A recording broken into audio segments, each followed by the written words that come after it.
Saya kameranya.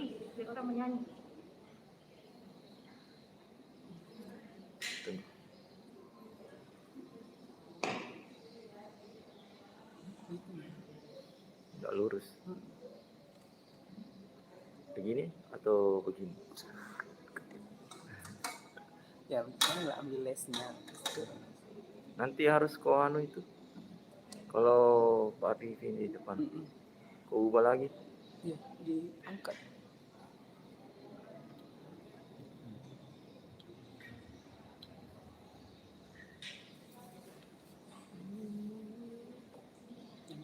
Nggak bisa anu jadi nggak ada pengaturan. Enggak.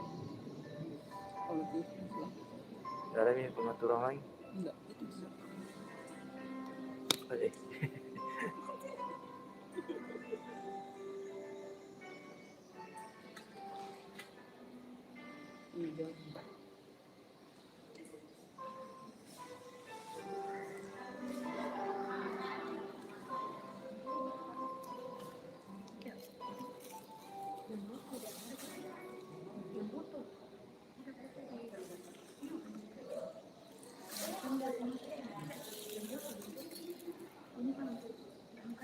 Sudah.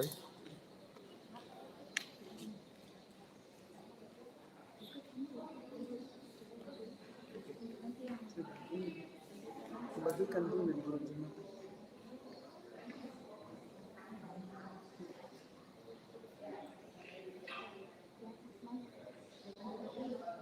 Kirimkan ke teman. Kirimkan teman.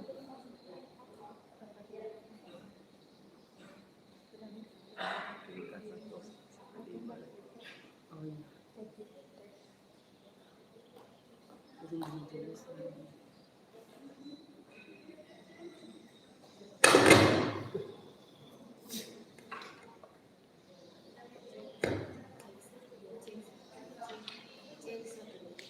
Cek mic, cek 1 2 cek mic.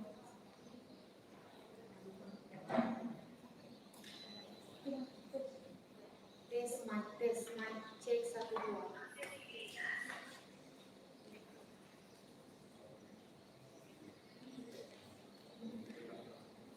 Cek mic, cek 1 2 3 cek.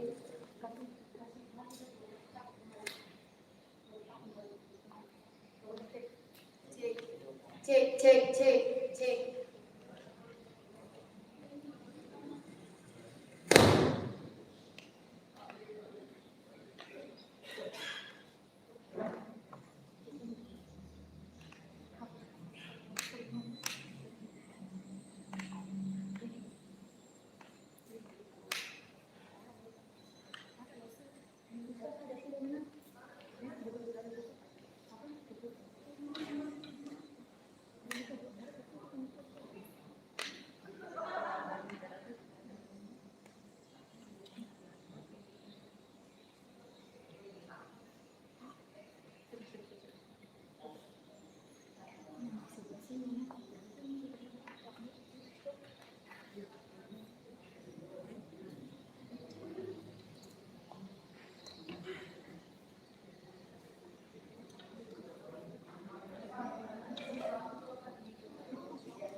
Cek 1 2 cek.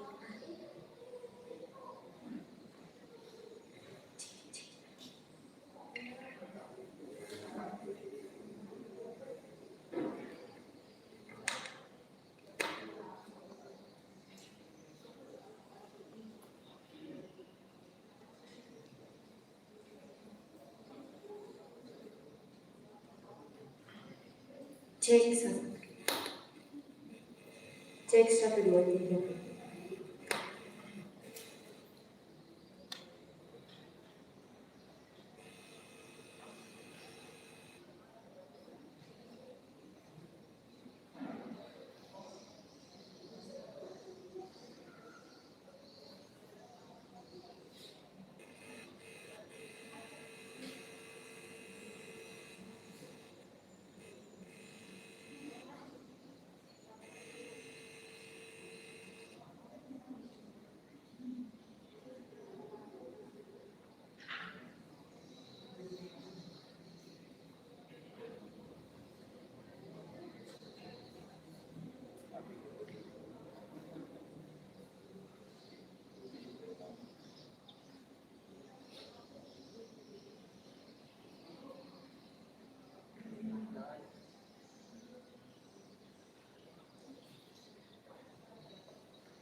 hari Jumat Agung kita memperingati kesengsaraan Tuhan Yesus Kristus ini.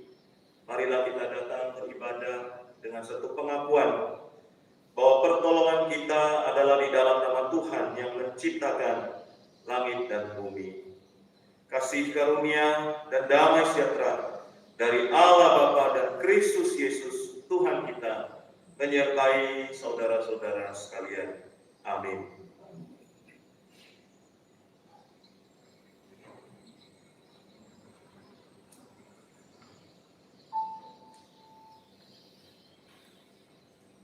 Selamat pagi jemaat yang dikasihi Tuhan.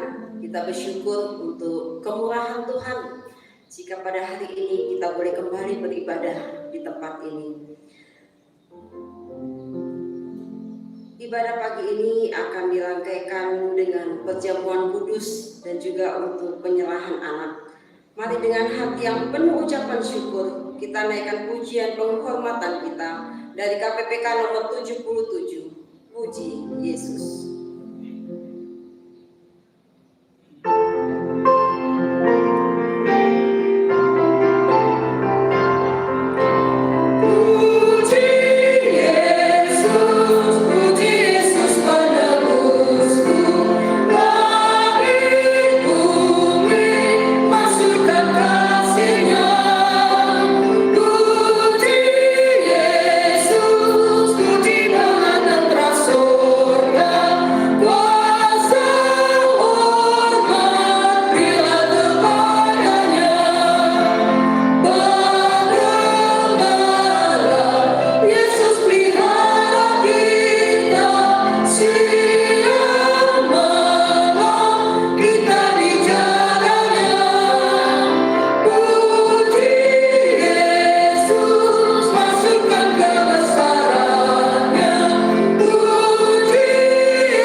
Terpujilah nama-Mu ya Tuhan, hanya Engkau-lah yang layak kami sembah dan kami puji.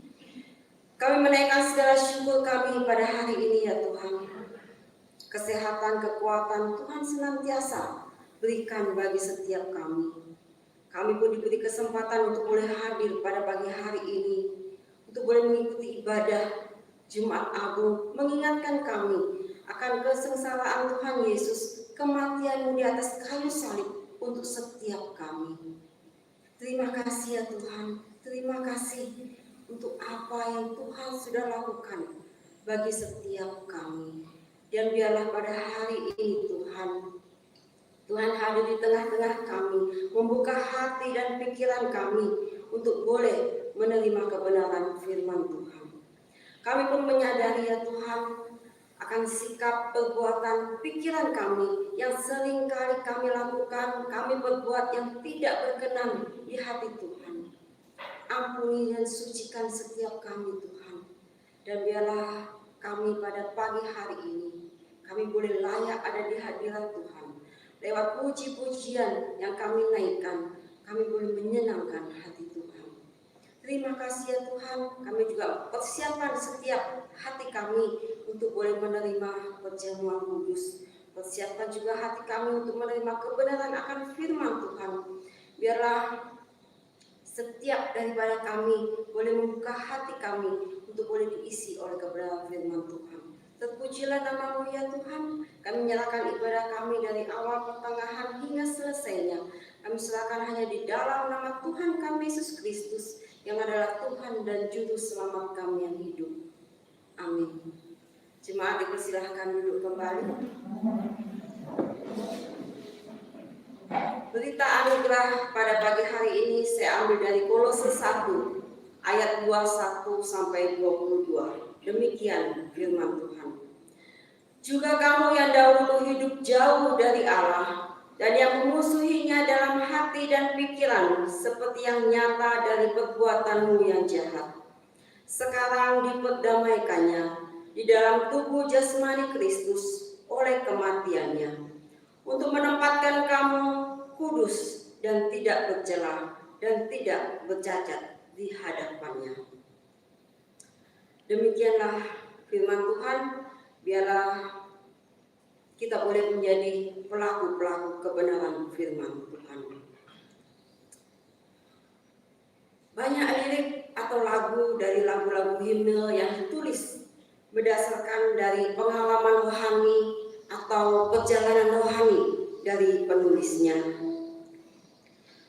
Banyak hal yang mereka alami sehingga mereka boleh mengungkapkan di dalam satu lirik pujian.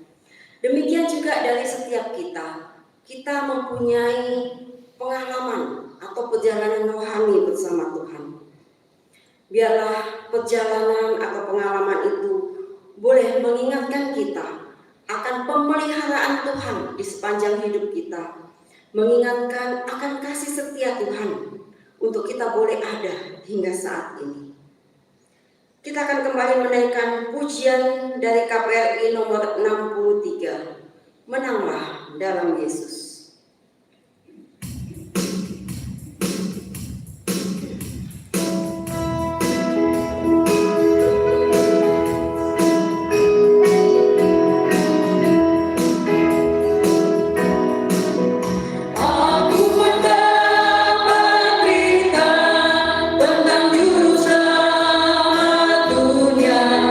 Yesus matilah di Golgota bagi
Tuhan Rasuli. Aku percaya kepada Allah, Bapa yang Maha Kuasa, Khalik langit dan bumi, dan kepada Yesus Kristus, Anaknya yang tunggal Tuhan kita, dan dikandung daripada Roh Kudus, lahir dari anak darah Maria, yang menderita sengsara di bawah pemerintahan Pontius Pilatus, disalibkan, mati dan dikuburkan, turun ke dalam kerajaan maut. Pada hari yang ketiga, bangkit pula dari antara orang mati, naik ke surga, duduk di sebelah kanan Allah, Bapa yang Maha Kuasa. Dan dari sana Ia akan datang untuk menghakimi orang yang hidup dan yang mati.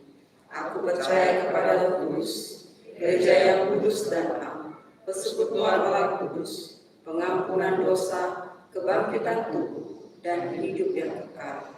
Amin. Jemaat dipersilahkan duduk kembali. Kita akan masuk di dalam penyerahan anak yang akan dilayani oleh Pendeta Alipin. Dan anak yang akan diserahkan adalah anak dari Bapak Hengki Kiam dan Ibu Yeni Nurtanyo. Anak yang bernama Grisel Engracia Kiam.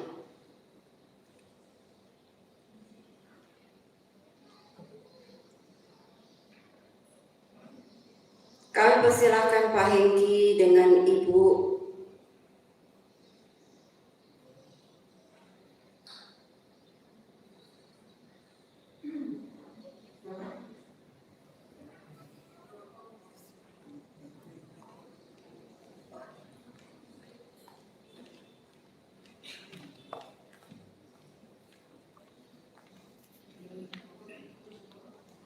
Baik, selamat pagi jemaat sekalian, dan juga khususnya Pak Hengki serta anaknya. Nah, boleh anak-anaknya semua boleh, keluarga semua boleh untuk mendampingi Grisel ya. Iya. Oke.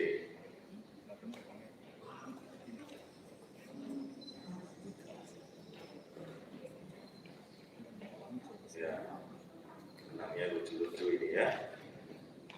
Baik, jemaat yang dikasih Tuhan, Gereja Kristen Kalam Kudus di dalam tata gerejanya kita tidak melaksanakan baptisan anak, tetapi kita melaksanakan penyerahan anak dengan maksud dan tujuan supaya orang tua mempunyai tanggung jawab sejak anaknya kecil, diserahkan kepada Tuhan dan bertekad berjanji untuk dididik, dibesarkan dengan kebenaran firman Tuhan, sampai nanti anak ini benar-benar sudah mengerti akan Tuhan Yesus Kristus dan arti keselamatan, lalu mereka boleh dibaptis.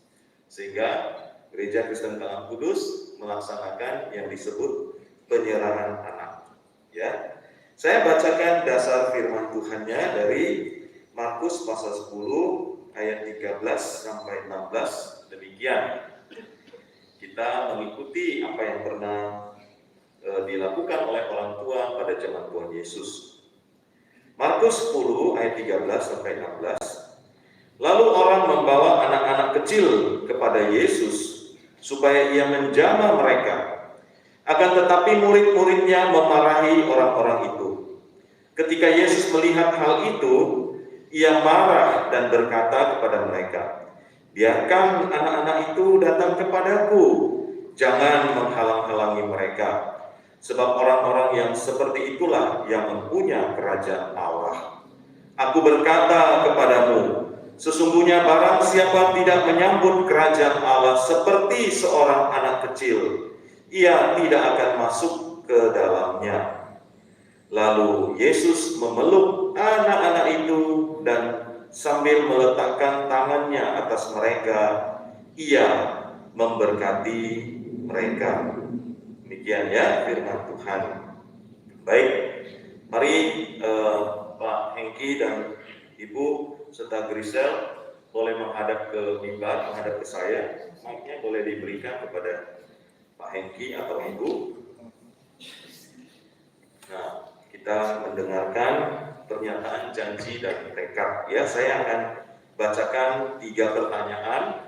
Nanti Pak Hengki dan istri atau Pak Hengki boleh menjawab, gitu ya. Oke, baik. Selaku orang tua, yang pertama, apakah saudara dengan segenap hati membawa anak ini kepada Kristus dengan tujuan agar ia menjadi juru selamatnya? Kedua, apakah saudara berjanji untuk mengajar, memberi suri tauladan kepada anak ini supaya hidup mereka berpaut kepada firman Tuhan, tekun berdoa, berpasrah diri dalam persekutuan, kesaksian dan pelayanan di dalam Tuhan. Ketiga, apabila tiba saatnya nanti, saudara berjanji membimbing anak-anak ini untuk dibaptis dan menjadi anggota gereja. Apa jawab saudara sebagai orang tuanya? Silakan. Saya bersedia dan berjanji karena Tuhan menolong saya. Ya, demikian mereka sudah menyatakan kesediaannya dan janjinya untuk membesarkan anak ini di dalam Tuhan. Kiranya Tuhan yang boleh menolong, ya. Nah, sekarang saya akan mendoakan dan memberkati.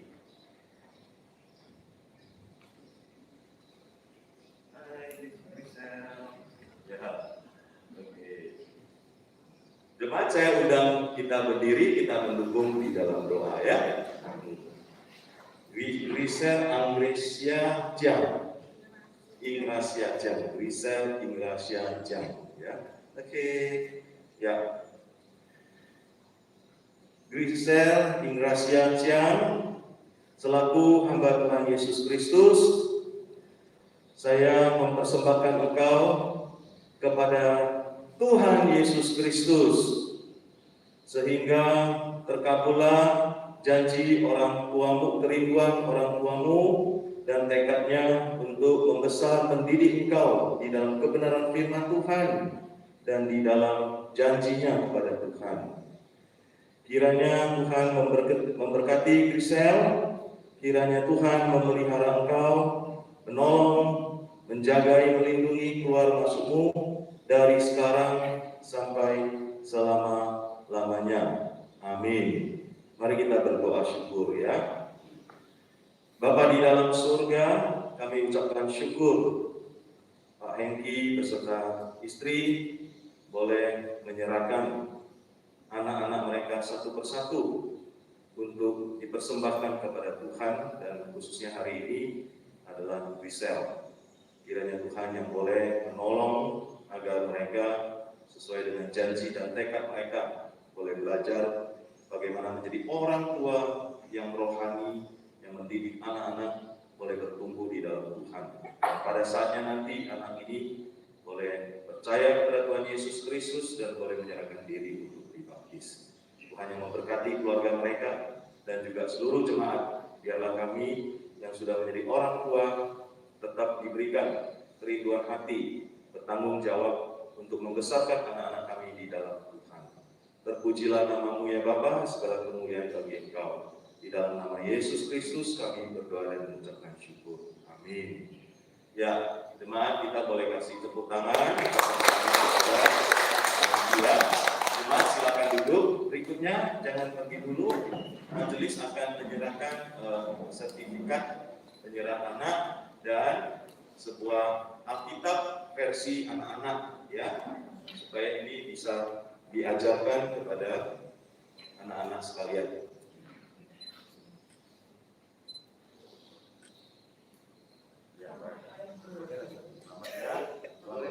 Tuhan memberkati, silakan.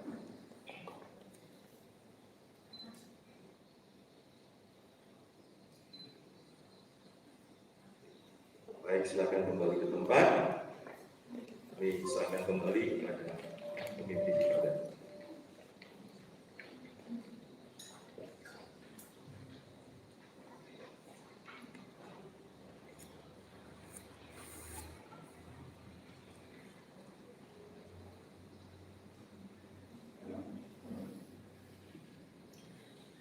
Kita akan belajar dan mendengarkan akan firman Tuhan. Mari kita persiapkan hati dan pikiran kita dengan menaikkan pujian KPPK nomor 166, Salib Hina.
Sebelum membaca dan merenungkan firman Tuhan, kami mohon Tuhan Kau memberikan pertolongan dan kekuatan kepada hamba-Mu yang penuh dengan kekurangan ini. Tuhan tambahkan hikmat dan karunia, supaya kami yang mendengarkan firman Tuhan boleh sungguh-sungguh disentuh, dijamah oleh kasih Kristus, oleh berita salib. Kami sungguh tidak layak di hadapan-Mu ya Tuhan. Mohon sekali lagi Engkau sendiri yang melayakkan dan mensucikan kami. Di tengah-tengah memperingati kesengsaraan Engkau di kayu salib, Tuhan terus kuatkan kami, supaya kami semakin memahami berita salib, semakin setia mengasihi Tuhan. Dalam nama Yesus Kristus kami berdoa. Amin. Shalom jemaat yang dikasihi Tuhan. Apa kabar? Ya, puji Tuhan. Saya juga mengucapkan syukur dan berterima kasih atas kesempatan yang diberikan di hari Jumat Agung maupun sampai Paskah nanti, boleh melayani bersama-sama, belajar firman Tuhan bersama-sama. Kiranya kita terus menolong kita di tengah-tengah pandemi ini dan juga di tengah-tengah situasi dan kondisi keamanan Indonesia yang cukup memprihatinkan belakangan ini. Bapak Ibu yang dikasihi Tuhan, hari ini kita akan merenungkan tema yaitu berita salib. Bagaimana kita sebagai orang percaya boleh memaknai salib bagi hidup kita dan bagaimana kita meresponnya dengan sikap yang tepat. Saya akan membacakan satu ayat firman Tuhan yang terambil dari Efesus pasal yang ketiga ayat 18 sampai 19. Ayat ini bagi saya adalah bagaimana Paulus merindukan, mendoakan supaya jemaat memahami kasih Kristus, kasih yang sudah diwujudkan di dalam penyaliban itu. Efesus pasal 3 ayat 18 dan 19. Inilah kerinduan dan doa Paulus. Paulus mengatakan, "Aku berdoa supaya kamu bersama-sama dengan segala orang kudus dapat memahami betapa lebarnya dan panjangnya dan tingginya dan dalamnya kasih Kristus, dan dapat mengenal kasih itu sekalipun ia melampaui segala pengetahuan. Aku berdoa supaya kamu dipenuhi di dalam seluruh kepenuhan Allah." Jemaat yang dikasihi Tuhan, bagi saya doa ini adalah rangkuman kerinduan Paulus supaya jemaat mengerti kasih Tuhan yang terdalam, yaitu yang diwujudkan di dalam penyaliban Yesus Kristus.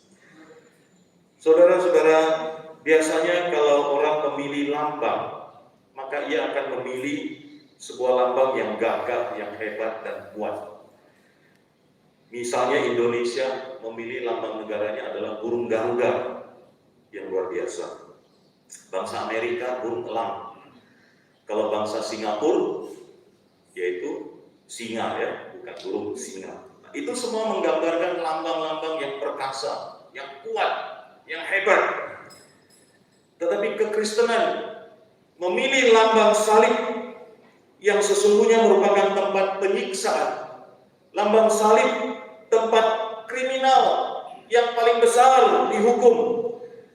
Tempat lemahnya, terkaparnya seseorang tak berdaya, terpaku di atas kayu salib, yang kadang-kadang mengerang kesakitan luar biasa, lemah tak berdaya.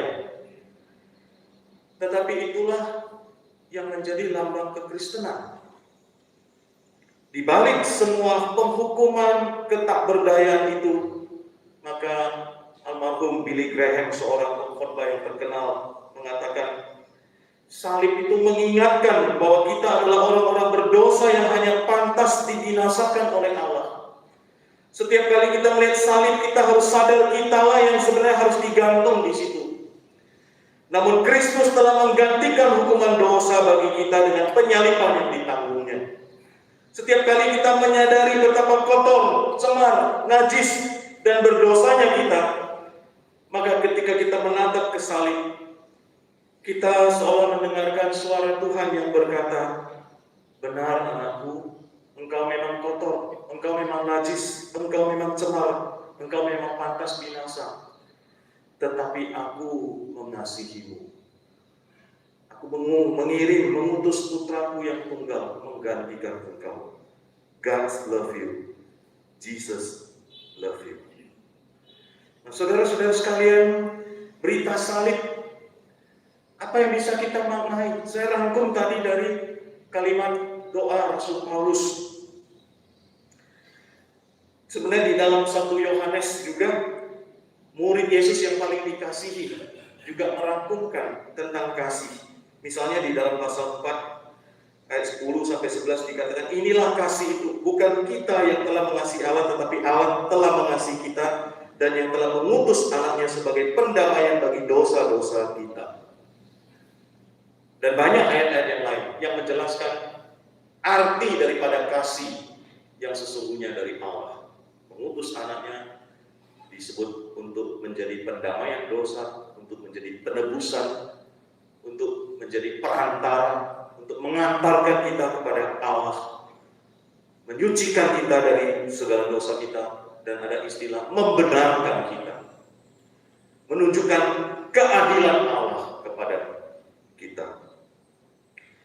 Saudara, maka mari kita dengan berita salib ini mencoba memahami betapa lebarnya, panjangnya, dan tingginya, dan dalamnya kasih Kristus, dan mengenali kasih itu. Kata betapa lebarnya dari kata platos bahasa Yunaninya, artinya lebar dan mencakup seluruh dataran bumi ini. Kata yang sama dicatat di Wahyu pasal 20 ayat 9. Seluruh dataran bumi. Dengan kata lain, kasih Kristus yang dinyatakan di atas kayu salib itu merangkul semua orang yang ada di permukaan bumi ini, di segala abad dan di segala tempat, di semua benua dan kepada bangsa apapun. Sama dengan ketika Yohanes mengatakan, karena begitu besar kasih Allah akan dunia. Itulah kasih Allah yang lebar, mencakup seluruh bangsa. Yang kedua, betapa panjangnya. Dipakai kata mekos, bahasa Yunaninya. Mekos ini satu akar kata dengan kata mega. Ya, hari ini kita ada megabyte. Artinya besar sekali dan dahsyat sekali. Panjang yang luar biasa panjang dan dahsyat. Kasih Kristus itu begitu panjang sampai tidak dapat diukur, melampaui segala pengetahuan. Tidak ada yang terlalu kecil yang luput dari kasih Kristus, dan tidak ada yang terlampau besar yang tidak dapat dicakup oleh kasih Kristus. Dia panjang. Apakah Anda dan saya mempunyai penyakit yang begitu berat dan bertanya, apakah kasih Kristus masih bisa saya rasakan? Apakah Anda dan saya mempunyai persoalan yang begitu hebat sehingga Anda bertanya, apakah kasih Kristus mampu mengatasinya? Apakah Anda menyimpan dosa yang begitu hebatnya sehingga akan Anda bertanya, apakah kasih Kristus mampu mengampuninya? Jawabannya, lihatlah, renungkanlah, hayatilah, kenalilah kasih Kristus yang menanggung salib itu. Betapa tingginya, dipakai kata hupsos, yaitu tempat yang tinggi, yaitu tata surga. Kasih Kristus itu begitu tinggi sehingga ia mencapai surga, menggapai tata Allah. Misalnya di dalam Ibrani pasal 7 ayat 25 dikatakan, karena itu ia sanggup juga menyelamatkan dengan sempurna semua orang yang oleh Dia, oleh Kristus datang kepada Allah. Sebab ia hidup senantiasa untuk menjadi pengantara mereka.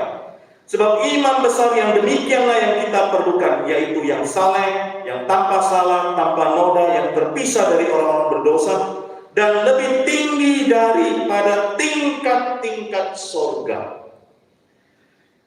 Jadi saudara sekalian, berbagai usaha manusia, amal, perbuatan, kebaikan tidak bisa mencapai kepada tata Allah karena kita sudah manusia yang berdosa, tidak sempurna lagi.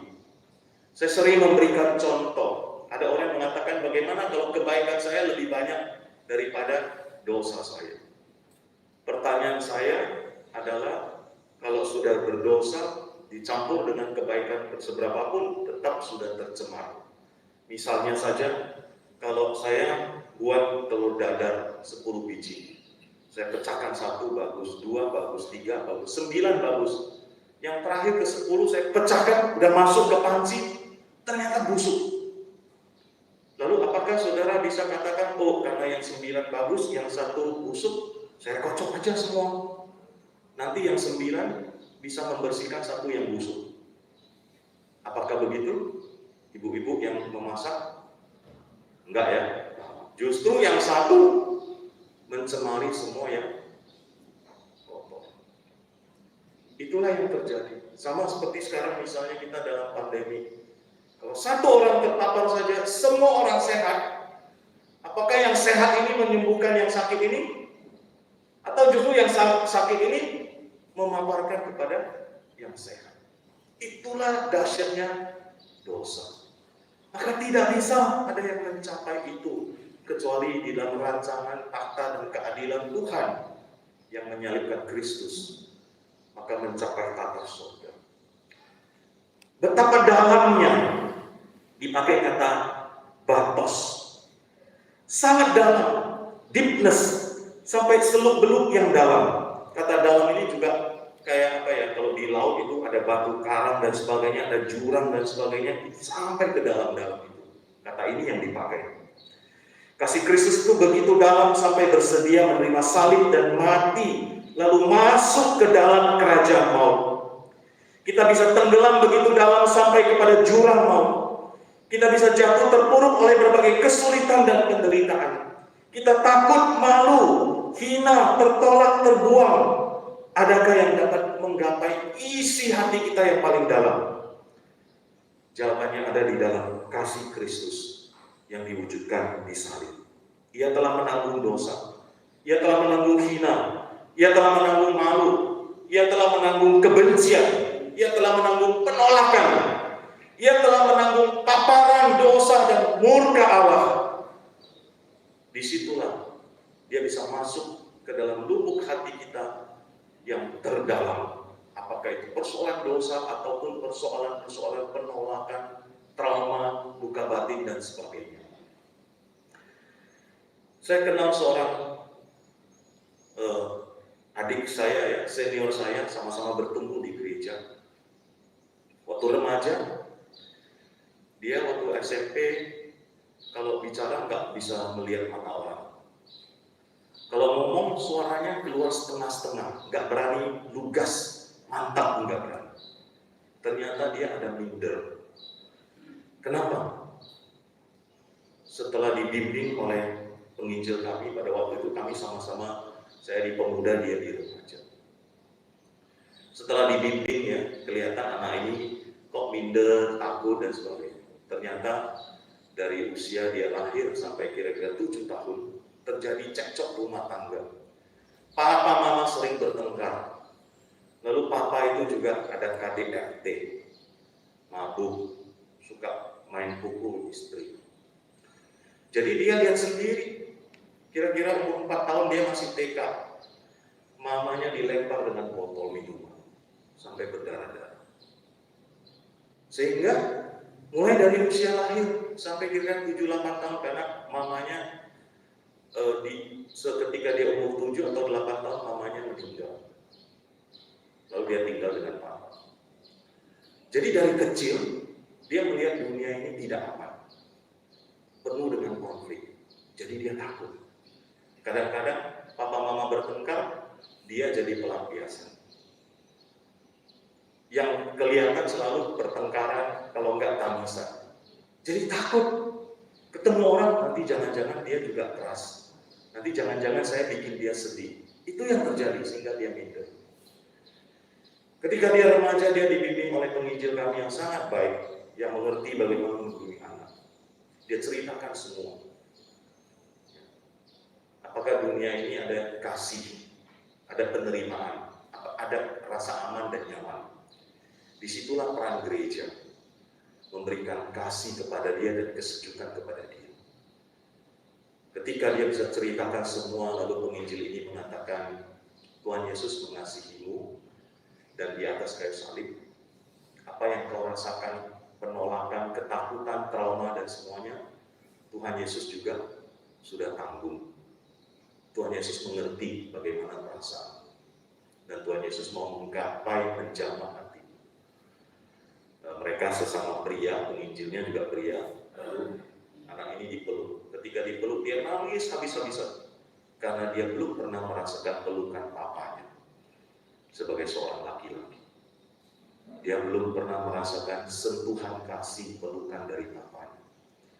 Hari itu, dia merasakan jamahan itu adalah jamahan dari Tuhan Yesus Kristus. Jamahan dari salib dan kasih Kristus. Saudara-saudara sekalian, inilah betapa lebarnya, panjangnya, tingginya, dan dalamnya. Sudahkah saudara memahami? Dan sudahkah saudara mengenali? Dan sudahkah saudara dan saya menerimanya? Apa yang saudara alami? Dosa, kenajisan, cemara, atau kebencian, kemarahan, trauma, luka batin. Salib Kristus mau masuk sedalam-dalamnya ke dalam hati saudara dan menjernihkan saudara sekalian. Saudara-saudara yang dikasihi Tuhan, itulah jalan salib, itulah indahnya dan kasihnya yang begitu dalam. Mari kita renungkan dalam, lebar, panjang, dan tingginya kasih Kristus dari tulisan oleh seorang bernama Bapak Andar Ismail. Dia menulis banyak buku seri selamat, ya, selamat melayani, selamat berteduh, selamat. Salah satu tulisannya adalah selamat berteduh. Dia mencoba menggambarkan raut wajah Kristus untuk menyelami makna penderitaan Kristus. Dia tulis dalam bentuk puisi yang indah sekali. Mari dengarkan dan hayati bersama. Raut wajahmu, Kristus Tuhan, wajahmu ini, raut wajahmu seperti menyimpan sejuta rasa dan ingin mengucapkan sepatah kata. Raut wajahmu membuat aku duduk termangu di kesunyian deretan bangku-bangku, menunggu, memandang patung sosok tubuh cetakan perunggu yang terpaku di salib kayu. Kepalamu miring, terkulai dan tertunduk, namun matamu terarah mantap. Kerut-kerut keringatmu berlipat, busur alismu melengkung tebal, bibir atas dan bibir bawah melepas, mulutmu sedikit ternganga, bagaikan bernafas tersengal-sengal. Di pelipis matamu, di pelipismu ada tetesan darah kental, menetes dari tusukan mahkota duri, bercampur keringat dan debu menetes ke pipi. Tuhan, kedua tanganmu merentang, pergelangan dipaku pada kayu, basah dengan darah. Beban tubuhmu bertumpu di pinggul, kedua kaki tertekuk dan ujung disilam dengan satu paku. Tubuhmu meliuk namun tampak kekar tegar. Otot-otot pundak menonjol, tubuh kokoh, langsing dan ramping, menggeliat dan berjuang, terbeban menahan perih, sakit dan nyeri. Tuhan, wajah dan tubuhmu mengerang kesakitan, tercekam nyeri siksaan, tegang menahan geram, membela sebuah perjuangan pada dasar yang paling bawah, dari semua derita dan hina rendah, pada inti segala tragedi.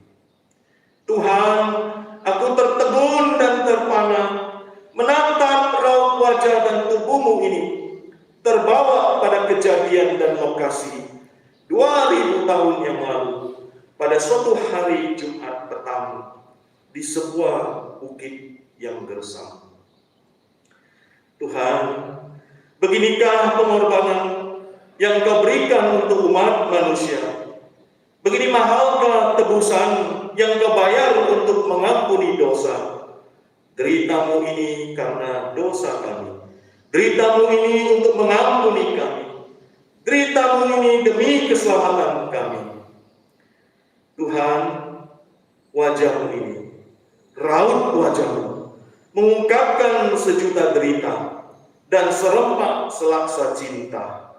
Deritamu ini bukan derita yang hina, tetapi derita yang bermartabat, luhur dan mulia, yaitu derita demi sebuah cinta tiada tarah. Kristus Tuhan, begini besar apa yang Tuhan berikan, begini berarti apa yang Tuhan lakukan. Apalah gerangan arti yang bisa kami perbuat selain menerima dan bersujud, menerima dan menyambut cinta-Mu yang tiada tara. Raut wajah Anda Ismail. Saudara, gambar ini dikutip dari The Passion of the Christ. Biarlah dengan renungan ini kita memahami betapa lebar, panjang, tinggi dan dalamnya kasih Kristus. Kenalilah, terima, simpanlah. Yang kedua, saudara-saudara sekalian, berita salib menolong kita untuk meneladani kerendahan hati dan ketaatan Kristus Yesus. Filipi 2 ayat 8, Paulus mengatakan, dan dalam keadaan sebagai manusia, ia telah merendahkan dirinya dan taat sampai mati, bahkan mati di kayu salib. Saudara, awal mula dosa datang dari kesombongan. Kalau saudara pernah belajar tentang doktrin malaikat dan doktrin iblis, iblis itu adalah malaikat. Awalnya dia makhluk yang baik, yang sempurna diciptakan Tuhan. Tapi karena dia dosa atau dia jatuh ke dalam kesombongan, dia dilempar oleh Tuhan dan menjadi iblis. Iblis artinya penentang Tuhan. Pengertian lain adalah pendusta, pembohong. Ya. Di dalam Yesaya misalnya pasal 14 ayat 13 sampai 17, iblis pernah berkata sekian, aku hendak naik ke langit, aku hendak mendirikan tataku, mengatasi langit-langit, bintang-bintang Allah. Aku hendak menyamai yang maha tinggi. Itulah kesombongan malaikat itu, sehingga dia dilemparkan ke bumi dan menjadi iblis. Karena dia mau menyamai yang maha tinggi. Iblis ketika mencobai Hawa, juga pencobaannya adalah mengenai kesombongan. Kalau engkau makan buah ini, engkau tidak akan mati, tapi akan menjadi seperti Allah. Kesombongan. Di dalam peristiwa Menara Babel, Tuhan mengacaukan bahasa mereka. Kenapa? Karena mereka ingin mendirikan Menara Babel untuk menunjukkan kesombongan dan kehebatan mereka. Saudara-saudara sekalian, segala kesombongan itu Tuhan taklukkan di atas kayu salib. Berita salib adalah berita kerendahan hati bagi orang percaya, agar kita meninggalkan segala kesombongan kita, sehingga kita menjadi orang yang rendah hati dan bisa rela melayani, mengasihi, dan mengampuni. Itulah berita salib. Saudara, pernah seorang terkenal bernama Muhammad Ali, petinju juara dunia dulu ya. Kalau saudara pernah, dulu masih hitam putih TV-nya ya. Wah, dia terkenal sekali. Ini cerita ya, saya nggak tahu ini kisah nyata atau hanya humor. Pada waktu itu dia katakan setelah dia juara dunia, dia naik pesawat. Dia naik pesawat, lalu ketika pesawat mau mulai terbang, ya, itu pramugari kan bilang, pasang sabuk pengaman, fasten your safety belt. Lalu diperiksa satu-satu, pasang ya, buka kaca jendela, sandaran dan sebagainya. Sampai ke dia nggak pasang. Dia nggak pasang. Lalu pramugari bilang, Mr. Muhammad Ali, please fasten your seat belt. Pasang sabukmu. Muhammad Ali bilang, saya nggak usah pasang, karena saya Superman. Nah, zaman dulu kan film Superman itu populer sekali ya. Manusia super yang bisa terbang. Saya nggak mau pasang, saya Superman, saya juara dunia. Terus pramugarinya bilang, oh Bapak Superman ya? Kalau begitu Bapak keluar dari pesawat ini. Loh, kenapa? Kamu hina saya ya? Saya sudah bayar tiket. Karena Superman nggak perlu naik pesawat terbang. Saudara ngerti ya maksudnya ya? Dia bilang dia Superman. Kalau Superman nggak usah naik pesawat terbang karena bisa terbang. Artinya jangan sombong. Ya, you bilang Superman padahal nggak bisa terbang. Jadi tetap harus taat pakai sabuk pengaman. Itulah saudara kalau orang yang sombong. Saya juga ingat satu kesaksian dari seorang hamba Tuhan. Dia sudah mulai dari persekutuan yang kecil, pelayanan, pos pelayanan, mulai dari 3 orang, 5 orang, lalu menjadi banyak orang, menjadi 100 orang, 200 orang, lalu pos pelayanan itu mau diresmikan jadi jemaat dewasa, dan mereka sudah membangun gedung gereja yang lumayan besar. Lalu mereka mau adakan acara peresmian gedung gereja bertepatan dengan hari Natal. Ya. Nah, lalu panitia mempersiapkan segala sesuatu, bagian pembangunan tinggal finishing ya, tinggal merapi-rapikan mimbar dan sebagainya. Sore sudah mau acara peresmian gereja. Lalu dia duduk di kantornya merenungkan, pelayanan saya susah luar biasa. Saya mulai menjangkau 3 orang dekat-dekat lingkungan sini, lalu 5 orang. 3 tahun, 4 tahun kemudian sekarang bisa sampai 200 orang. Ini adalah perjuangan yang berat, tapi tidak sia-sia. Setelah beberapa tahun bisa bangun gereja, jemaat diberkati Tuhan. Berarti pekerjaan saya luar biasa diberkati Tuhan. Dia merenungkan perjuangan dia merenungkan pengalaman-pengalaman dia bagaimana membangun gereja. Lalu setelah dia renungkan sebentar, dia keluar melihat panitia bekerja. Ada yang siapkan acara menari, memuji Tuhan, ada yang pasang-pasang, finishing, sebagian-sebagian. Lalu kemudian dia lihat, itu salibnya kok masih di lantai. Oh, katanya tukangnya lagi ada tugas yang lain, ada perbaiki gerbang dan sebagainya. Kemudian dia marah besar. Ini kita gereja harus punya salib, kenapa masih taruh di lantai? Lalu kenapa salibnya masih belum dipelitur yang kilat? Kok masih kotor-kotor, masih kasar-kasar? Kok rasanya belum dicat yang bersih? Wah, kalian nggak tahu nih, saya sudah berjuang luar biasa selama 4-5 tahun ini. Saya begitu serius mengerjakan tugas ini dengan baik, sehingga bisa bangun gereja ini, orang mau persembahan dan sebagainya. Kok kalian panitia kerjanya kok lalai? Padahal salib ini yang paling penting. Ini bagaimana kalian? Wah, namanya pendeta yang mulai berjuang, mulai dari nol sampai jemaat yang besar dan sebagainya. Panitia dimarahin begitu, semua diam 1000 bahasa. Gak ada satu yang berani menjawab. Takut, tegang jadinya. Karena gak ada jawab, akhirnya si pendeta lihat semua diam, lalu dia masuk ke kantor. Dia renungkan kembali, kok saya emosi sekali ya? Kenapa ya? Oh, ternyata dari pagi saya hanya merenungkan kehebatan saya membangun gereja, menambah jumlah jemaat. Padahal semua itu adalah dari Tuhan, bukan dari saya. Lalu dia merenungkan kembali, bukankah salib yang asli itu kasar dan lebih kasar dari yang ada di gereja? Bukankah salib yang asli itu lebih kotor, lebih banyak serbuk-serbuk? Bukankah salib yang asli itu ada paku, ada darah?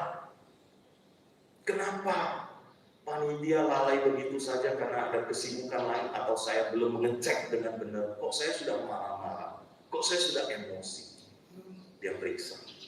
Karena di dalam dirinya ada kesombongan, ada rasa bangga dia sudah bekerja begitu luar biasa.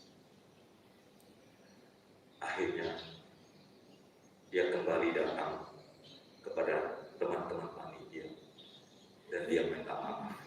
Lalu mereka bersama-sama saling memaafkan dan menangis di hadapan salib itu. Saudara-saudara, salib mengingatkan kita untuk rendah hati. Di antara suami istri kalau sudah cekcok, biasanya egonya sudah naik, sama-sama merasa paling benar. Datanglah ke salib, rendah hati, saling memaafkan, saling mengampuni. Adakah di antara saudara dan saya yang sedang menyimpan kebencian, dendam, kemarahan dan sebagainya, kembali datang ke salib? Adakah di antara saudara dan saya merasa diri hebat, pintar, jago dan sebagainya, datanglah ke salib dan rendahkan hati? Sebelum Yesus akan naik ke salib, salah satu ajaran yang paling penting adalah basuh kaki. Jadi peristiwa basuh kaki adalah ketika Yesus tahu dia sudah akan menuju jalan salib, dia membasuh kaki murid-murid. Dia ingin mengajarkan kerendahan hati. Inilah dua makna salib, berita salib kepada kita. Saudara sekalian, ada yang viral di negara Sweden. Putri Sofia, Princess Sofia, dia adalah istri dari Pangeran Philip.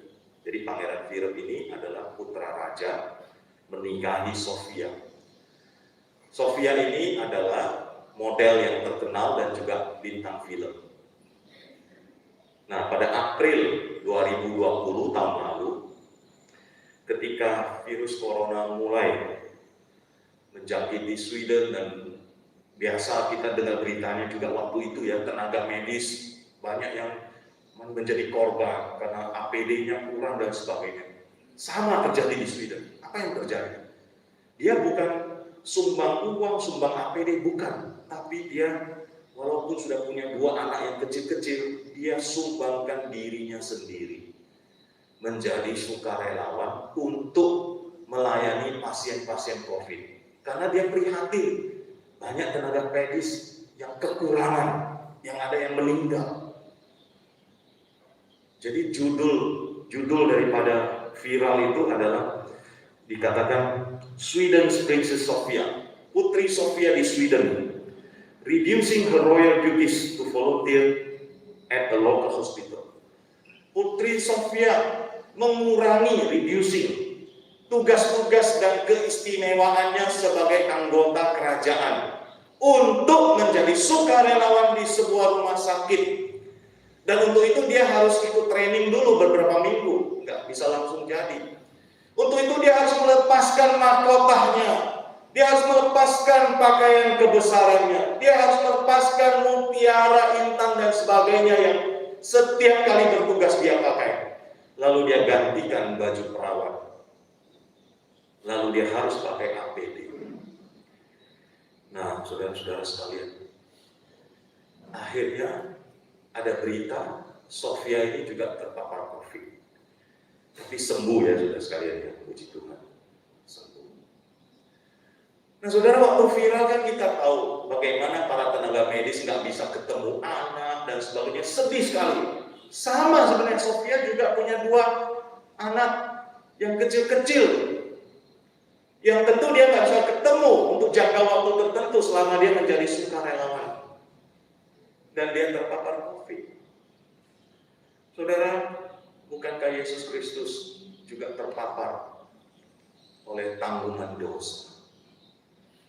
Supaya kita merasakan kasih-Nya dan menyelamatkan, menebus dan mendamaikan kita kepada Allah. Karena dia rendah hati, Allah datang menjadi manusia. Itulah yang terjadi saudara sekalian.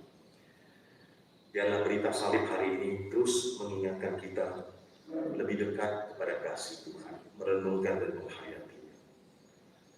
Untuk menutup renungan kita di dalam mengingat penderitaan Kristus, Maukah kita juga memikul salib? Yesus mengatakan, barang siapa mau mengikut aku, ia harus menyangkal diri dan memikul salib. Sehingga kita bisa merasakan kasih Kristus, merasakan bagaimana menjadi seperti Kristus. Meskipun salib kita tidak seberat salib Kristus. Saudara, ini adalah gambar dari Simon dari Kirene.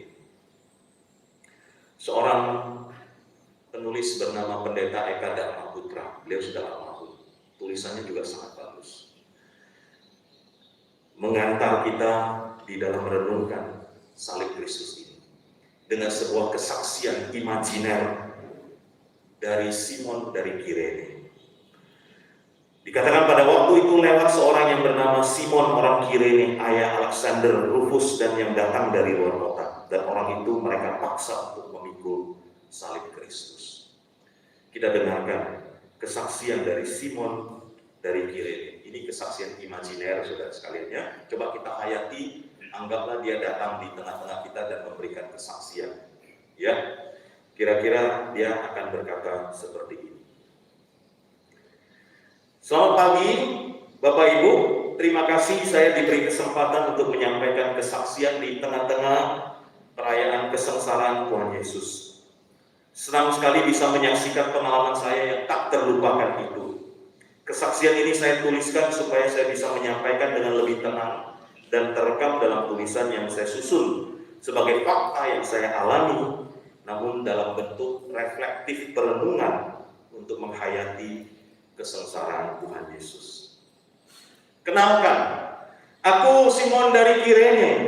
Namaku menunjukkan bahwa aku tinggal di benua Afrika. Meski demikian, kulitku tidak hitam dan bibirku pun tidak tebal. Dan meskipun sudah selama beberapa generasi keluargaku berdiam di Kirene, ibu kota Kireneika, sebuah kota Yunani di Afrika Utara yang terkenal karena kemakmuran dan alih filsafatnya. Aku Simon dari Kirene. Aku orang Yahudi asli sampai ke jantung hati. Sejak kecil, ku taati semua hukum agama tanpa kecuali. Walaupun aku tak lagi fasih berbahasa Arab, akibat dibesarkan dalam masyarakat yang berbahasa Yunani. Aku Simon dari Kirene. Aku tidak ingin berkisah tentang diriku, juga tidak tentang semua pengalaman hidupku. Aku cuma ingin bercerita tentang pengalamanku yang satu ini. Pengalaman yang kemudian mengubah seluruh jalan hidupku. Dan seluruh jalan hidup Anda, sekiranya Anda juga mengalaminya. Hari itu, hari Jumat. Aku baru saja tiba di Yerusalem pagi itu. Tujuanku melakukan perjalanan yang jauh itu adalah untuk merayakan hari Paskah. Setiap tahun aku melakukannya. Tidak sedikit pun aku heran melihat orang-orang penuh sesak memadati kota. Walaupun letih, segera sesudah menaruh barang-barangku di penginapan dan membersihkan badan, aku keluar berjalan-jalan untuk menikmati keriuhan kota yang sedang larut dalam semarak pesta. Lengking jeritan anak-anak yang berlari kian kemari, teriakan, membujuk, bahkan kadang-kadang memaksa para pedagang yang menjajakan barang-barangnya. Dan bau asap dupa atau suara syadu orang-orang yang menyanyikan kidung puji-pujian. Semua itu membuat aku lupa akan keletihanku. Suasana yang agak liar ini memang berbeda benar dengan suasana Kirene di kotaku yang tenang dan diam itu. Tiba-tiba ada kegaduhan yang tak biasa. Para serdadu Roma menyeruak massa. Lagi-lagi pawai laskar Romawi untuk mengingatkan siapa yang berkuasa di negeri ini. Itulah pikiranku waktu itu. Akan tetapi tidak demikian. Ada yang menarik perhatianku. Di baris paling depan ada seorang serdadu yang memegang panji bertulis, Yesus orang Nazaret, Raja orang Yahudi. Aku memang belum pernah berjumpa dengan Yesus ini. Tetapi nama Yesus semua orang sudah kenal. Siapa yang gak kenal? Dia adalah tokoh yang paling kontroversial, Yang tak dapat ku mengerti, mengapa Laskar Romawi itu mengarak Panji seperti itu. Karena itu aku mulai mendekat untuk lihat lebih dekat. Di tengah pagar betis laskar-laskar Roma itu, 3 orang melangkah pelan memanggul salib. 3 orang ini dalam pikiranku, oh, penjahat-penjahat besar. Namun, apa hubungannya dengan Panji yang menuliskan Yesus orang Nazaret, raja orang Yahudi itu? Pelan-pelan kemudian aku semakin mengerti. Riuh rendah suara massa rakyat menyebut-nyebut nama Yesus sambil mengejek mencemoohnya. Tidak kurang pula ada yang meludahi. Akan tetapi mana Yesus di antara 3 orang itu? Aku, Simon dari Kirene, aku semakin mendekat. Lalu aku tahu dengan pasti yang mana Yesus. Dia nampaknya yang paling kecil, hampir tidak berotot, rambut panjangnya terurai, lekat di sana sini oleh darah kering yang berasal dari duri-duri yang tertanyam di kepalanya. Di antara mereka bertiga, Yesus yang paling babak belur dan paling banyak darah bercucuran. Sekujur tubuhnya biru lebam, langkah-langkahnya tertati-tati, kelihatan amat letih. Akan tetapi matanya, meski merah karena kurang tidur, namun tatapan matanya menusuk setiap kali menatap. Aneh, tetapi juga lembut dan menyejukkan. Aku tak dapat lepas memandang matanya itu, penuh wibawa, tapi juga begitu menenangkan dan kebapakan. Lalu dia roboh. Tubuhnya yang kecil dan nyaris hancur itu tak kuat lagi menahan bobot salib di pundaknya yang begitu berat. Massa berteriak kesenangan seperti binatang liar yang haus darah. Cemeti cambuk melayang menyayat punggungnya. Darahnya muncrat dan dia pun bangkit lagi pelan-pelan. Letih, tetapi matanya itu, oh matanya itu. Lalu dia berjalan beberapa langkah, namun roboh lagi. Arak-arakan berhenti. Massa semakin buas berteriak. Cemeti terus melayang berulang-ulang, darahnya terus muncrat. Tetapi dia tidak mampu bangun kembali. Aku, Simon dari Kirene, entah mengapa aku tak terkesan benar oleh semua itu, kecuali oleh tatapan matanya. Matanya itu, oh matanya itu. Sebab itu aku bagaikan tak sadar ketika seorang serdabu tiba-tiba menarik aku dan meletakkan salib itu ke atas pundakku. Aku seolah tak merasa apa-apa. Yang aku tahu hanyalah betapa dekatnya dia denganku sekarang, yang namanya Yesus itu. Dia tidak bicara apa-apa. Dia diam 1000 bahasa. Namun matanya yang menatap mataku mampu menggantikan ribuan kata. Aku, Simon dari Kirene, aku ke Golgota memanggul salib Yesus.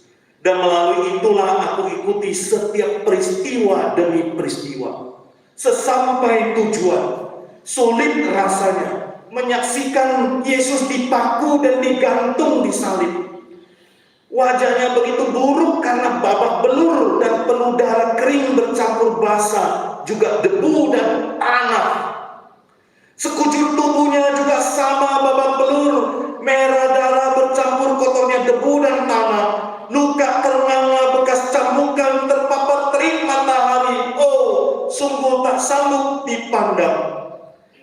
Banyak orang yang memalingkan mukanya tak sanggup melihat. Sementara penjahat lainnya berseru, berteriak, mencaci, memaki ketika mereka dipaku di salib. Yesus tetap diam menanggung derita. Herannya, suara yang Yesus keluarkan memberi kedamaian dan kehangatan di hati. Bagaimana tidak? Dia mendoakan pengampunan bagi orang-orang yang menyalibkan dia. Oh, melalui itulah aku mengenal Yesus begitu dekat, begitu akrab. Ku kenal dia begitu akrab walau tak sempat bicara dengannya. Ku kenal dia karena telah kupanggul salibnya dalam langkah-langkah mengikut dia ke Golgota.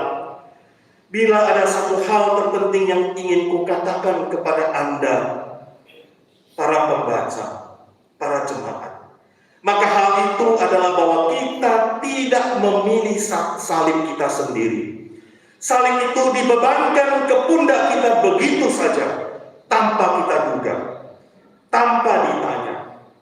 Namun, bila kita mau memanggulnya dan berjalan bersama Yesus, maka kita akan mengenal Yesus begitu dekat, begitu akrab. Dan ketika kita mengenalnya begitu dekat, begitu akrab, ketika kita hanya mau memandang tatapan matanya, maka salib itu tak akan terasa menekan pundak. Aku Simon dari Kirene. Setelah kupanggul salib yang tak kupilih itu, seluruh jalan hidupku pun berubah sama sekali. Anak-anakku Alexander dan Rufus telah memilih Kristus sebagai Tuhan dan Juru Selamat mereka. Istri, ibu, dan anak-anakku telah dianggap sebagai ibu sendiri oleh Paulus, sang pengabar Injil terbesar.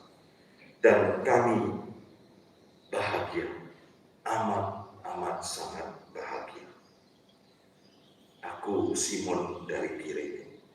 Kiranya kesaksianku ini menolong Anda lebih menghayati kesengsaraannya dan menolong Anda lebih dekat kepada Tuhan Yesus, Sang Juru Selamat dan sahabat yang terbaik.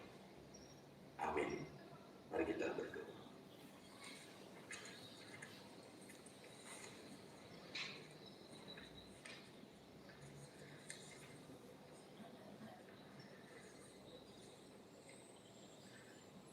Memikul salib, doa oleh Andar Ismail. Kristus Tuhan, terima kasih untuk hari yang baru ini yang Tuhan berikan untuk kami jalani. Selama di bumi, Tuhan menjalani hari lepas hari dengan memikul salib-Mu. Sekarang Tuhan memanggil kami untuk berjalan di belakang-Mu dan memikul salib kami masing-masing. Tuhan, memikul salib kami hari ini mempunyai banyak arti, tergantung tiap pribadi. Memikul salib kami bisa berarti mengerjakan tugas yang kami membencikan, menghadapi orang yang menjengkelkan, pergi ke tempat yang membosankan, berbaring dengan rasa nyeri yang menyakitkan, melakukan perjalanan yang meletihkan, menyelesaikan konflik pertikaian yang menyusahkan, atau menangani urusan yang membingungkan. Tuhan, memikul salib sungguh menekan. Kalau bisa kami ingin menghindar, tetapi itu adalah salib kami masing-masing. Itu adalah bagian dari hidup kami. Kami sendirilah yang harus memikul. Tuhan, salib ini sangat menekan. Namun salib-Mu jauh lebih berat. Salib-Mu memuat dosa isi dunia, dosa kami juga. Tuhan, biarlah hari ini kami berjalan di belakang-Mu, sambil memperhatikan kaki-Mu melangkah, memikul salib-Mu, berjalan di depan kami. Kami melangkah di belakang. Dalam nama Yesus kami berdoa. Amin. Demikian saudara sekalian, renungan kita untuk memahami dan memaknai berita salib. Biarlah apa yang sudah disampaikan baik melalui uraian firman Tuhan maupun tulisan-tulisan renungan dan kesaksian tadi menguatkan iman saudara-saudara sekalian. Selanjutnya kita akan masuk di dalam perjamuan kudus. Kita menyanyikan satu lagu dulu ya.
Zaman kudus kita akan masuk di dalam doa, pengakuan dosa dan juga menguji diri sendiri.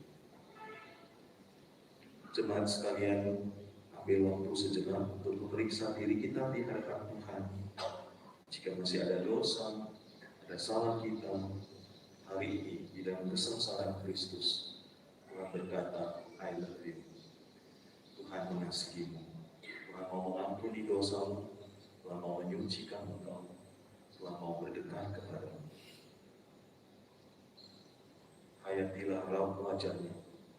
Hayatilah salib.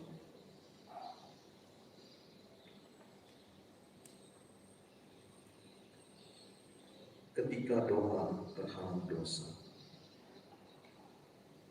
sebuah doa yang disusun oleh Anda Ismail. Bapa kami dalam Yesus, ada satu hal yang tak dapat kututupi, yaitu dosaku yang kuperbuat di waktu yang lalu dan hari ini. Pikiran, perkataan, dan perbuatanku di waktu lalu dan tadi telah menyebabkan orang berih hati, pedih hati. Aku bersalah kepada beberapa orang di waktu yang lalu dan hari ini. Itu berarti aku telah berdosa kepadamu sendiri. Aku melawan dan menyimpang dari apa yang engkau kehendaki. Itulah akar sikap hidup yang berakibat dosa terjadi. Dengan rasa sesal dan malu aku merendah. Di hadapanmu aku berdesah. Ampunilah aku yang bersalah. Janganlah kiranya engkau marah. Dosaku telah merusak, memutus hubungan yang semula utuh dengan Tuhan.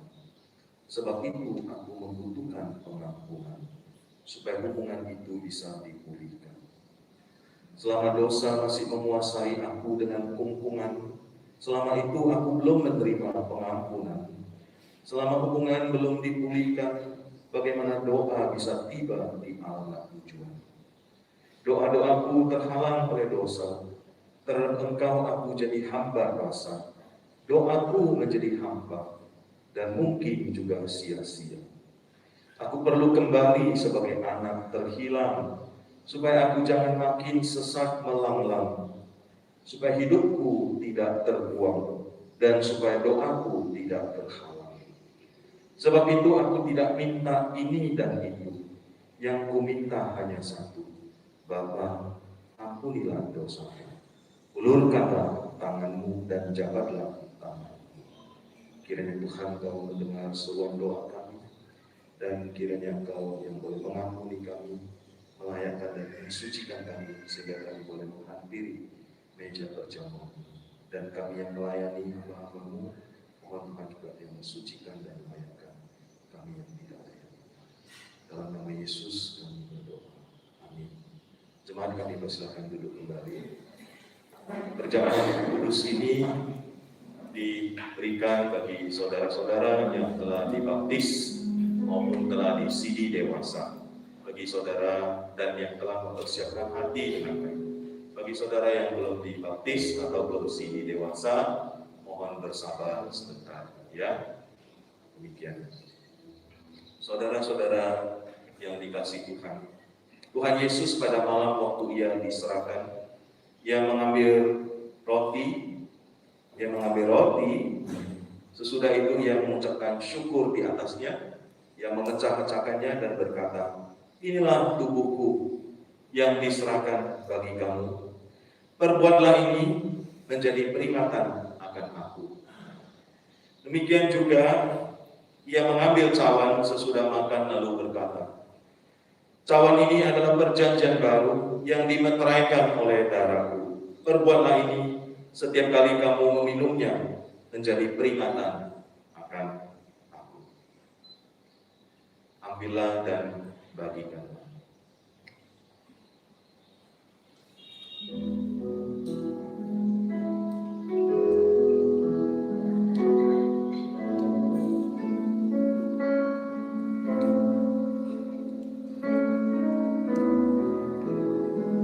Setelah terima roti dan cawan, kita tunggu sampai semua selesai.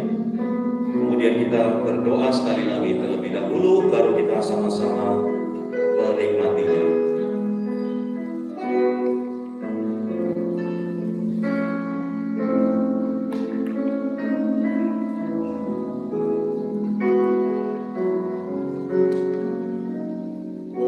Salibmu, salibmu.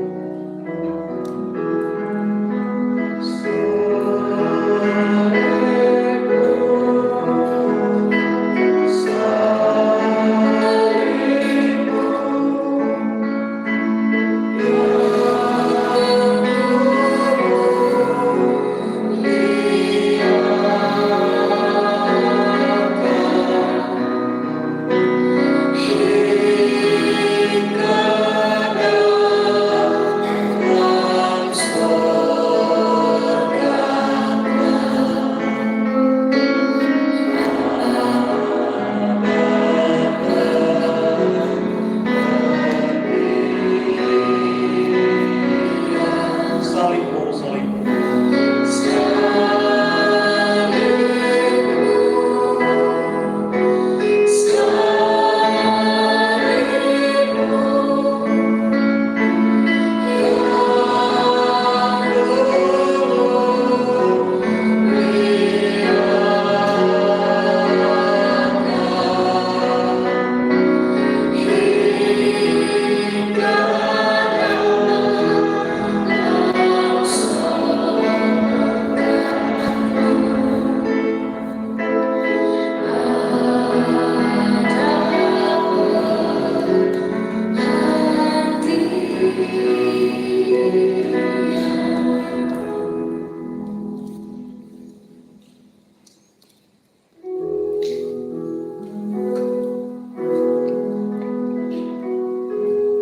Mari kita siapkan anggurnya.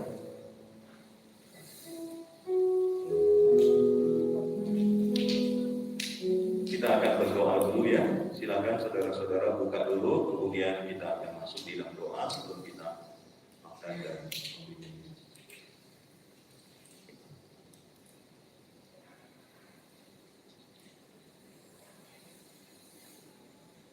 Baik, sudah ya. Apakah ada yang belum menerima? Semua sudah. Baik, kita berdoa. Tuhan Yesus Kristus, roti yang kami pegang dan cawan yang berisi anggur mengingatkan akan tubuh-Mu yang tersalib dan darah-Mu yang tercurah. Biarlah kami boleh semakin setia kepada Tuhan, karena Engkau telah begitu mengasihi kami. Dan setiap kali kami makan roti dan minum cawan perjamuan kudus ini, biarlah itu mengingatkan kami bahwa masih banyak orang yang ada di luar kasih Kristus, dan kami harus mengabarkan Injil, memberikan kesaksian dan memberitakan kasih Tuhan. Tuhan tolong kami, biarlah roti dan cawan ini juga mengingatkan kami betapa Engkau rendah hati dan menolong kami untuk rendah hati, saling mengampuni, saling memaafkan, dan saling mengasihi. Kami mau menerima roti dan cawan ini dengan ucapan syukur. Di dalam nama Yesus Kristus kami berdoa. Amin. Mari kita makan roti.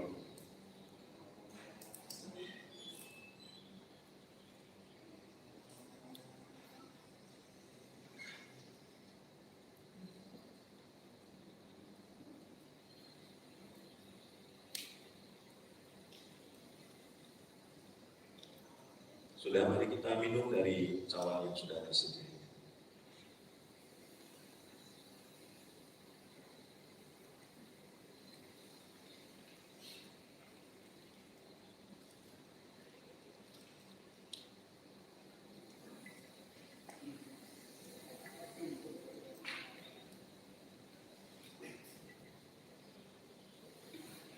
Ya, kami mohon kesediaan Pak Slamet memimpin kita dalam doa ucapan syukur perjamuan kudus. Mari kita berdoa. Terpuji nama-Mu ya Tuhan Allah Bapa di surga. Kami bersyukur Tuhan kesempatan hari ini Engkau boleh berikan bagi kami. Sehingga pada saat kesempatan hari ini Tuhan kami boleh mengambil bagian dalam perjamuan kudus-Mu. Dan biarlah kiranya ya Tuhan lewat perjamuan kudus ini boleh terus membawa kami ya Tuhan untuk semakin hari semakin ya Tuhan mengenal siapa Tuhan dan siapa kami di hadapan-Mu. Dan biarlah kiranya Tuhan melalui perjamuan kudus ini pun Tuhan boleh terus mengajar kami, mengingatkan kami akan pengorbanan Kristus di atas kayu salib. Terima kasih Bapa, terpuji nama-Mu. Inilah doa dan seruan kami. Di dalam nama Tuhan Yesus kami berdoa dan mengucap syukur kepada Allah Bapa di surga. Amin. Amin. Terima kasih. Tuhan Yesus memberkati kita sekalian.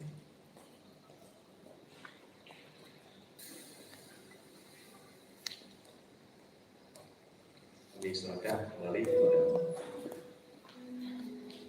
Ibu Ros.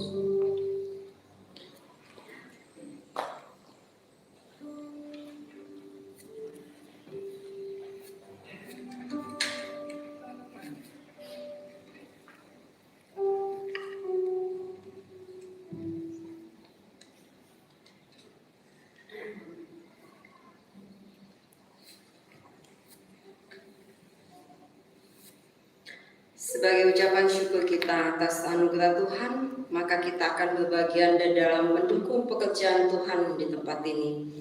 Persembahan hanya dijalankan satu kali saja. Dipersilakan jemaat untuk maju ke depan untuk memberikan persembahan syukur di mangkok yang sudah disediakan. Demikian juga bagi jemaat yang ingin mengembalikan perpuluhan, silakan memasukkan kotak yang ada di depan juga. Untuk menghindari kerumunan atau maju secara bersama-sama, dipersilahkan jemaat yang duduk di bangku baris paling kiri saya dulu untuk maju ke depan, kemudian secara bergantian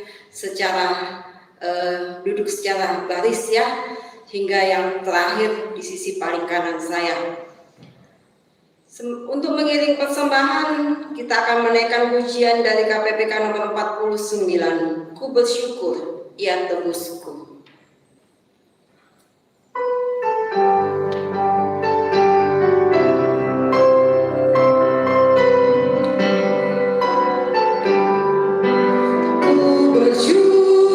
Dipersilakan untuk baris yang paling kiri saya.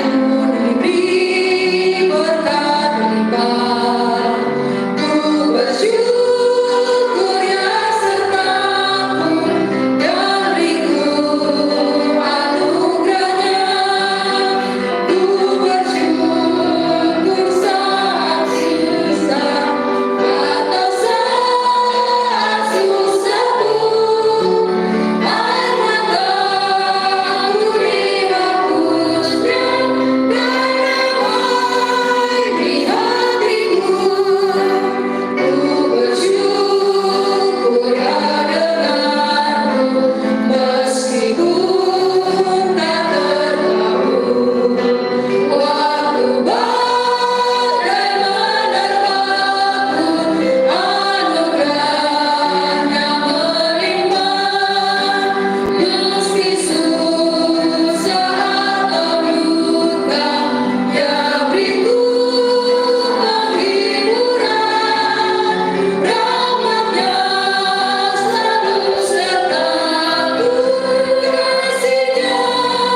Mari kita berdoa. Kembali kami datang kepadamu ya Tuhan, merendahkan diri di hadapan Tuhan, mengucap syukur atas kasih dan kebaikan Tuhan yang kami boleh rasakan di sepanjang kehidupan kami. Kami bersyukur hari ini Tuhan kami boleh mendengar firman Tuhan. Dan biarlah itu ya Tuhan tidak berlalu begitu saja, tetapi boleh sungguh mendapat tempat di dalam hati kami. Ajar kami ya Tuhan untuk sungguh memahami makna salib, sehingga tidak ada ya Tuhan di dalam diri kami untuk membanggakan diri, menyombongkan diri di hadapan Tuhan, bahkan di hadapan sesama kami. Terima kasih untuk teguran firman Tuhan yang boleh mengajar kami hari ini.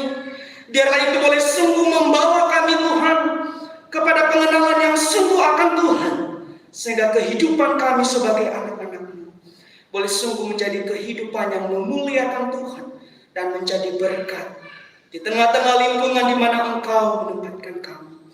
Bapa yang di surga, kami juga bersyukur untuk perjamuan kudus boleh ya Tuhan kami rayakan hari ini. Dan biarlah itu juga boleh terus membawa kami untuk selalu mengingat akan pengorbanan-Mu, akan kasih-Mu yang besar di atas kayu. Terima kasih ya Tuhan. Pada saat ini juga kami terus berdoa ya Tuhan untuk setiap jemaat Tuhan di dalam iman kerohanian mereka. Tuhan tolong mereka. Tuhan terus menganugerahkan ya Tuhan hati yang rindu akan firman-Mu, sehingga mereka Tuhan boleh sungguh ya Tuhan memakai setiap waktu yang ada untuk bersekutu kepada Tuhan. Terlebih ya Tuhan rindu akan firman-Mu dan menghidupinya dan melakukan di dalam kehidupan hari lepas hari. Bapak yang di surga, kami juga bersyukur kami boleh berbagian untuk memberikan persembahan. Kiranya Tuhan memberkati persembahan ini, sehingga persembahan ini Tuhan boleh dipakai untuk pekerjaan Tuhan di gereja ini. Berkati setiap kami majelis yang mengelolanya. Engkau anugerahkan hikmah, Engkau anugerahkan hati yang takut akan Tuhan, sehingga di dalam pengelolaan persembahan ini dapat dikelola dengan benar dan boleh sungguh membawa kemuliaan bagi nama Tuhan. Bapa di surga, kami juga berdoa Tuhan untuk bangsa dan negara kami. Kami berdoa untuk setiap pemerintah yang ada. Kiranya Tuhan yang menolong. Tuhan terus menganugerahkan hikmat ya Tuhan, sehingga di dalam kepemimpinan untuk bangsa ini dapat mereka lakukan dengan baik. Sehingga keamanan ya Tuhan bangsa ini pun Tuhan boleh sungguh kami rasakan masyarakat Indonesia. Terima kasih Bapa di surga, kami terus menyerahkan ya Tuhan bangsa dan negara kami. Biarlah kiranya Tuhan memberkati ya Tuhan setiap aparat keamanan. Tuhan memberi mereka kekuatan kemampuan, sehingga mereka pun Tuhan boleh menjalankan tugas mereka dengan baik. Dan biarlah pimpinan Tuhan, penyertaan Tuhan senantiasa mereka rasakan dalam kehidupan mereka. Terima kasih Bapak, inilah doa dan seruan kami. Hanya di dalam nama Tuhan Yesus kami berdoa dan mengucap syukur kepada Allah Bapa di surga. Amin.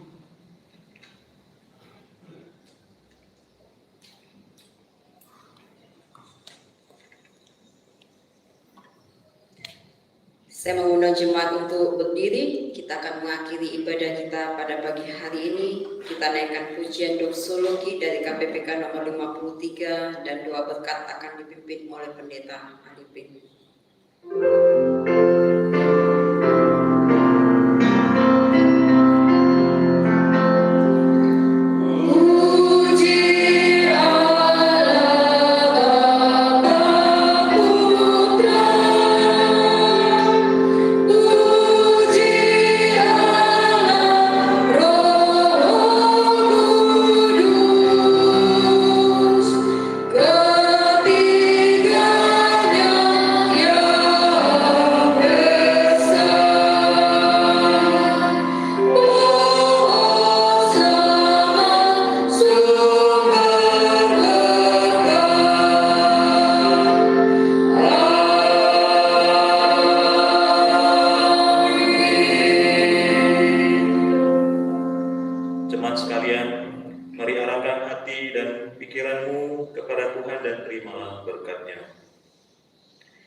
Kiranya kasih Allah Bapa yang telah mengutus Putra Tunggalnya, Tuhan Yesus Kristus, dan kasih dari Yesus Kristus yang telah mengorbankan diri di atas kayu salib demi menebus dosa kita.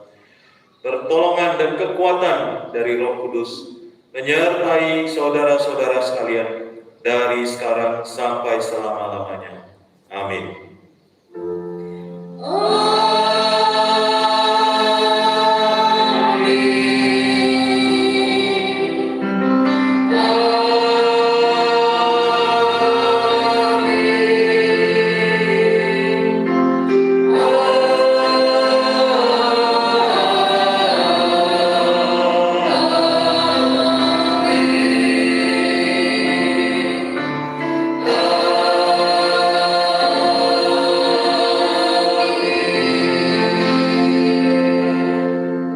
Silakan duduk, doa teduh, Tuhan berkati.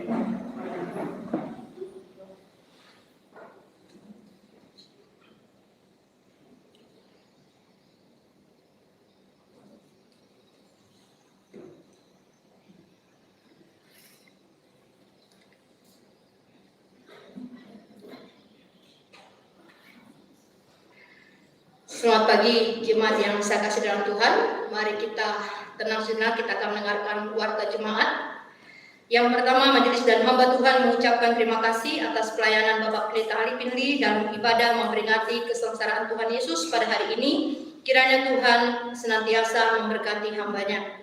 Yang kedua, diingatkan kembali kepada seluruh majelis BP untuk hadir dalam pembinaan iman yang akan diadakan pada hari Sabtu jam 5 sore tepat. Sekali lagi, jam 5 sore tepat, bertempat di Rumah Makan Memoris, Jalan Tanah Bangkalai. Yang ketiga, ibadah Paskah akan diadakan pada hari Minggu tanggal 4 April 2021 pukul 8 pagi. Ibadah hanya diadakan satu kali saja. Ibadah ini juga akan dirangkaikan dengan peneguhan majelis gereja dan BP sekolah. Pada kesempatan perayaan Paskah ini, diharapkan jemaat dapat membawa bunga, baik itu bunga hidup atau bunga plastik. Ya, kalau yang tahun-tahun lalu bunga hidup semuanya, tahun ini boleh bunga plastik lah. Siapa tahu bunga hidupnya sudah kehabisan pakai cumbeng kemarin ya, banyak yang secara kubur gitu ya. Jadi boleh bawa bunga plastik, diharapkan untuk kita sematkan di salib yang telah disediakan bagi kita. Kemudian yang keempat, doa sepekan terakhir akan diadakan besok jam 6 pagi. Tetap kami akan bagikan linknya bagi jemaat yang tidak bisa hadir ya. Jadi besok terakhir doa sepekan jam 6 pagi. Kemudian yang terakhir, perjamuan kudus keliling akan diadakan sebentar sore jam 3. Jadi kita mulai start nanti jam 3 untuk perjamuan kudus keliling ke rumah jemaat yang lanjut usia dan yang tidak bisa hadir oleh karena mungkin anak-anak tidak bisa ditinggal di rumah sendirian. Demikianlah warta hari ini. Kami mengucapkan selamat merayakan dan memperingati kembali hari kesengsaraan Tuhan Yesus. Kiranya kita boleh semakin kuat dan teguh di dalam menjalani hari-hari kita. Amin. Selamat pagi, Tuhan berkati.